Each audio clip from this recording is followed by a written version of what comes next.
जन्मापासून मृत्यूपर्यंत कायद्यामुळेच मानवी जीवन होतं चाकोरीबद्ध. चंदगड येथील प्रथम वर्ग न्यायाधीश चारुदत्त शिपकुले यांचं प्रतिपादन. र.भा. माडखोलकर महाविद्यालयाच्या राष्ट्रीय सेवा योजनेच्या विशेष श्रमसंस्कार शिबिरात केलं मार्गदर्शन. व्यक्तीचा जन्म झाल्यापासून तिच्या शेवटच्या श्वासापर्यंत कायदा हा सतत व्यक्तीचं जीवन चाकोरीबद्ध करत असतो.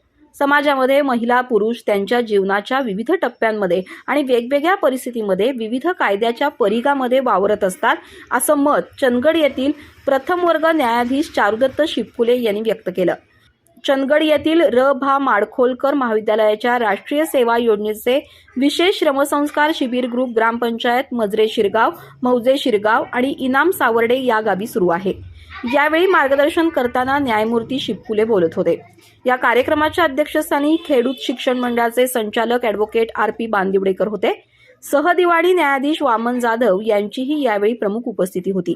कायदा हा मानव प्राण्याबरोबरच निसर्गातील प्रत्येक घटकासाठी पारित केलेला आहे आणि निसर्गातील प्रत्येक घटक हा कायद्याच्या चौकटीमध्ये येतो, असं मत त्यांनी व्यक्त केलं. राष्ट्रीय सेवा योजनेच्या विशेष श्रमसंस्कार शिबिरामध्ये स्वयंसेवकांना शारीरिक कष्टाबरोबरच बौद्धिक मार्गदर्शन हे अतिशय महत्त्वाचं असतं आणि त्यातच कायदेविषयक मार्गदर्शन हे त्यांच्या आयुष्याच्या प्रत्येक टप्प्याला उपयोगी पडेल, म्हणून हा कायदेविषयक मार्गदर्शनाचा कार्यक्रम आयोजित केल्याचं प्रतिपादन आपल्या प्रास्ताविकामध्ये डॉक्टर N.K. पाटील यांनी केलं. या कार्यक्रमाचं सूत्रसंचालन जागृती गिलबिले हिनं केलं, तर आभार सौरभ गावडे यांनी मानले.